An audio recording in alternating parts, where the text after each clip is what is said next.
छोड़ दीजिए। तो दूसरे जो प्राइवेट मदरसे हैं ना, उनके हालात इतने बुरे हैं, 5,000, 7,000, 6,000 तनख्वाह बेचारे पाते हैं मौलाना लोग। उसके बाद भी जब रमज़ान शरीफ करीब आता तो 4 या 5 या 6 महीने की तनख्वाह बाकी रह जाती है। अब आप ही चंदा करके लेके आइए और आप ही अपने तनख्वाह का इंतजाम कीजिए। अगर ये मदरसे खत्म हो गए ना, किसी चेहरे पे दाढ़ी नहीं दिखाई पड़ेगी, ध्यान रखना। ये मदरसे खत्म हो गए तो पेशानियों पे सजदों के वकार का पता नहीं चलेगा। अगर ये मदरसे खत्म हो गए, दिल में कलमे की रोशनी नहीं पाई जाएगी। अगर ये मदरसे खत्म हो गए, मस्जिदों के मीनारों से सदाए लाहूती बुलंद होती हुई सुनाई नहीं देगी। अगर ये मदरसे खत्म हो गए, आपका वजूद सफे हस्ती से मिट जाएगा। किस ख्याल में आप हैं? जिन मुल्कों से मदरसे खत्म किए गए, आज उन मुल्कों में अल्लाह का नाम लेने वाला कोई नहीं है। कई मुल्क हैं दुनिया के नक्शे पे जहां मदरसे बंद किए गए ना, तो आज हालत ये, एक भी मुसलमान उन मुल्कों में नहीं है। ब्रिटेन दुनिया का तन्हा वो मुल्क है, पूरे मुल्क की आबादी नास्तिक है, अधर्मी है। जो मुसलमान थे, जो गैर थे, सब ने ऐलान कर दिया कि हम मजहब को नहीं मानते, हम खुदा को नहीं मानते, हम मादर पितर आजाद हैं। दुनिया के नक्शे तन्हा एक मुल्क है। जो कौमें अपने मुस्तकबिल में बच्चों के तहफ्फुज के लिए ज्यादा फिक्रमंद होती हैं, उनके बच्चे गली में आवारा कुत्तों की तरह नहीं फिरते हैं। उनके बच्चे यहां से लेके पंचगनी, कोटा, उदयपुर, दिल्ली, हैदराबाद, जामिया मिल्लिया, मुस्लिम यूनिवर्सिटी और जनाबे वाला और आगे बढ़ते हैं तो दूसरे मुल्कों में पढ़ रहे होते हैं। हमारे बच्चे क्या करते हैं? सुबह उठ के देख लीजिए, जब दुनिया की कौम का नौजवान बच्चा सुबह रात में 3 बजे से लेके फजर के बाद तक 15-20 किलोमीटर की दौड़ लगा के वापस घर आ रहा होता है, तो हमारे मुस्लिम नौजवान सुबह कव्वाली सुन के लौट रहे होते हैं। अरे मजा आ गया, कसम खुदा के, यार वो कव्वाल कितना बढ़िया था यार, वो कव्वाला कितनी अच्छी थी, कितना बढ़िया कलाम पढ़ा उसने। और कुछ कमीनों ने क्या यहाँ सूफियाना कलाम पढ़ा। इन जंगली लोगों को क्या पता सूफियाना किसे कहते हैं।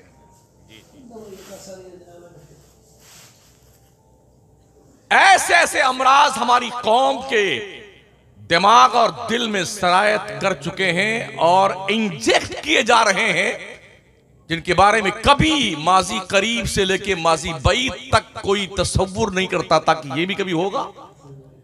बहुत सारे ऐसे पीर पाखंडी हैं जिन्होंने बाज़ाब्ता तौर पर शीयत का लिबादा ओढ़ना शुरू कर दिया। 1400 साल गुजर जाने के बाद आज ये बेटे फैसला कर रहे हैं कि हजरत अली का नंबर पहला था। तो कल तुम मर गए थे, वहीं पहुंच जाते तुम। और ऐसे ऐसे लोग हमारी कौम ने जिन पीर पाखंडियों के हाथ पैर चूमे ही नहीं, धो धो के पिए, उन जालिमों के ये घिनौने किरदार हैं। अली का पहला नंबर है, अबू बकर सिद्दीक की शान में गुस्ताखी, उमर फारूक की शान में गुस्ताखी, उस्मान गनी की शान में गुस्ताखी, अम्मा आयशा की शान में गुस्ताखी, सरकार अमीर मुआविया की शान में गुस्ताखी। ये बकवासें कर रहे हैं। कोई पूछे इन पाखंडी जलील लोगों से, हजरत मौला अली ने 2.5 साल हजरत सिद्दीक अकबर के पीछे, 10 साल हजरत उमर फारूक आजम के पीछे, 12 साल उस्मान गनी के पीछे नमाज क्यों पढ़ी? क्या माज़अल्लाह हजरत अली मक्कारी करते थे? इसका मतलब कि हजरत मौला अली ने उनकी खिलाफत को सच्चा माना जब भी उनके पीछे नमाज पढ़ी। अगर अपने हक के लिए करबला का ताजदार पूरा कुंबा कुर्बान कर सकता है, तो अली अपने हक के लिए क्या हजरत अबू बकर सिद्दीक के सामने खड़े नहीं हो सकते? और ये प्रचार प्रसार बड़ी बड़ी दरगाहों से हो रहा। अली का पहला नाम, हजरत अमीर मुआविया को गालियां दी जा रही, अम्मा आयशा को गालियां दी जा रही, अबू तालिब के बारे में, जबकि बाज़ाब्ता तो बाप के बारे में बेटे से ज्यादा कोई नहीं जानता है। हजरत अली की जो रिवायत करदा अहादीस है उसमें मज़कूर यही है कि फरमाते मेरे बाप मरते दम तक कलमा नहीं पढ़े, ईमान नहीं लाए। अब सुन्नियों में जिनको अब तक हम चूमते थे, चाटते थे, वो कठमुल्ले बाज़ाब्ता तौर पर ईमान अबू तालिब के ऊपर दलाइल पेश कर रहे। तो आज हमारी जिम्मेदारी कहीं ज्यादा बढ़ गई है, हम ऐसे उलमा पैदा करें जो ऐसे दलील लोगों की आंखों में आंखें डाल करके दलाइल की रोशनी में मबहूत कर सके। हमें ऐसे उलमा पैदा करने की जरूरत है। पढ़िए, इस्लाम जहालत का मज़हब नहीं है। जितनी रिपोर्टें पेश की गई हैं हिंदुस्तान में, कमीशन जितने बिठाए गए, हर कमीशन का एक ही रिजल्ट था, मुल्क हिंदुस्तान की मुस्लिम जनरेशन शेड्यूल कास्ट से भी पीछे और निचले तबके और दर्जे में है पढ़ाई के मामले में। आज के 6 महीना पहले एक रिपोर्ट पेश की थी किसी बंदे ने कि हिंदुस्तान के हाई कोर्ट में 600 जज हैं। उस 600 जज में से 582 जज पंडित जी हैं और ठाकुर साहब हैं। सिर्फ 18 जज ऐसे हैं जो अदर कास्ट। कहां बैठे हैं आप?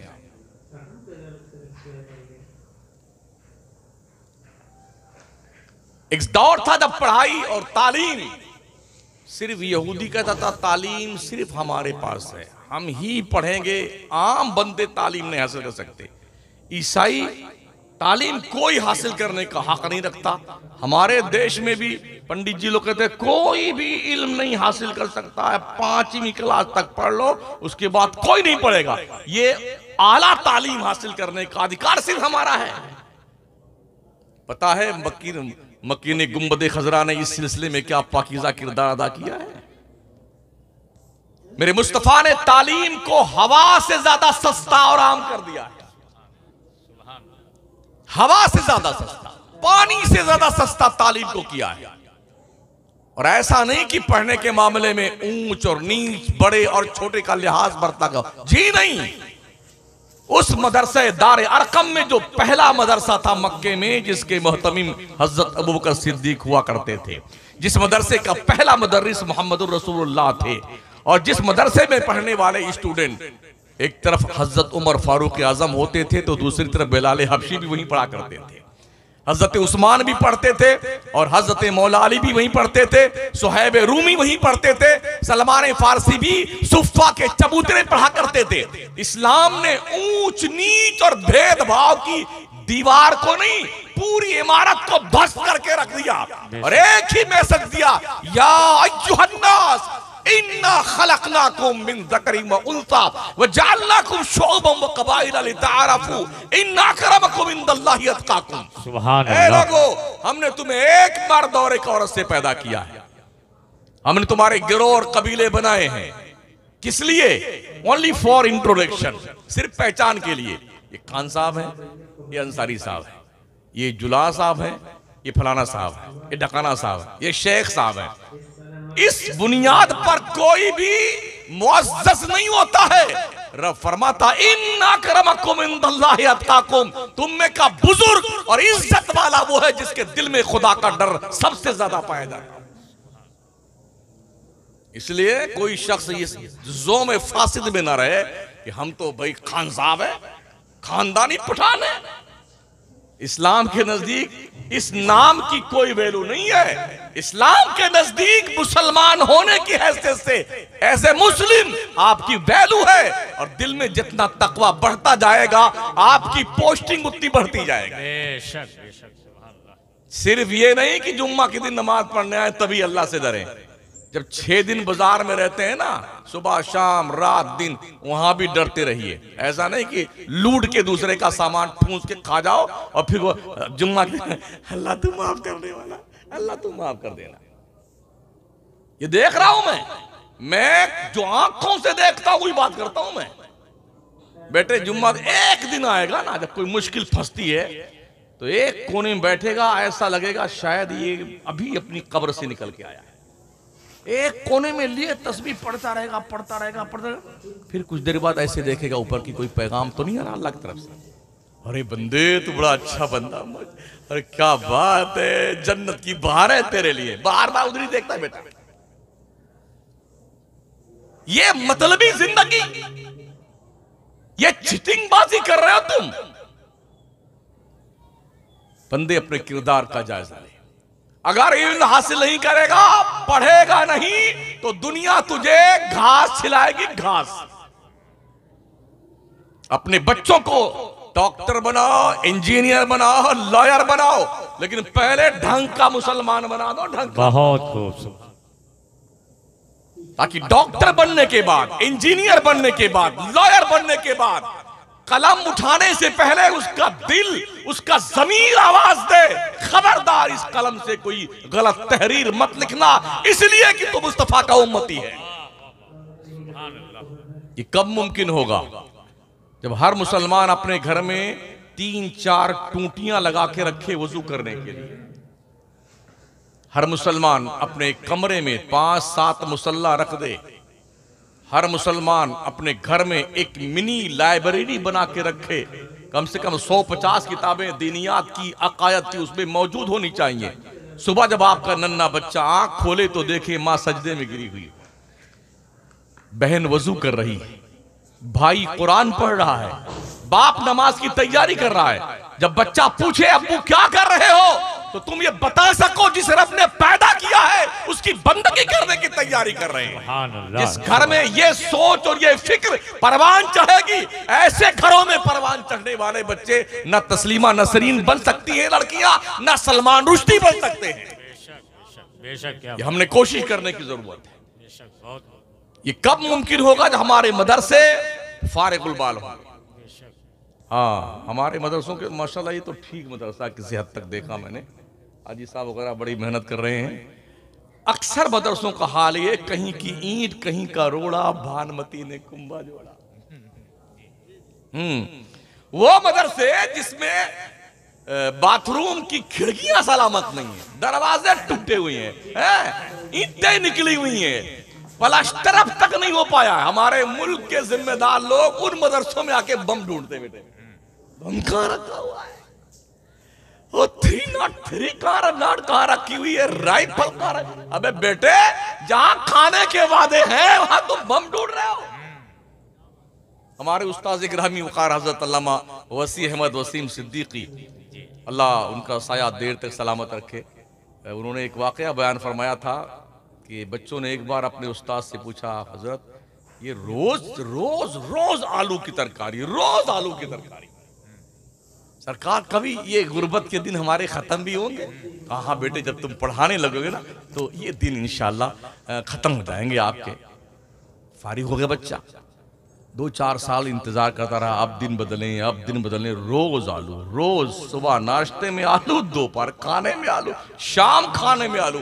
फिर उसने अपने उस्ताद गिरामी वकार को लेटर लिखा, दुआ सलाम के बाद, हुजूर वाला जफाकारी सितमगारी जो पहले थी वो अब भी है, वही आलू की तरकारी जो पहले थी। जाइए ना साउथ अफ्रीका के इलाके में, हमारे जो उलमा जाते हैं ना, हमारी तंजीमों की टीमें गई वहां पर, 6-6 महीने बच्चे गोश्त नहीं पाते खाने के लिए, 6-6 महीने। लोगों ने पूछा कितने दिन हुए खाना तुमने गोश्त नहीं खाया? बच्चों ने कहा 6 महीना हो गया हमने गोश्त देखा भी नहीं। क्या खाते हो? जंगल से कोई सब्जा उगता है, उसे तोड़ के लेके आते हैं, काट कर उसकी सब्जी बना के खा लेते हैं।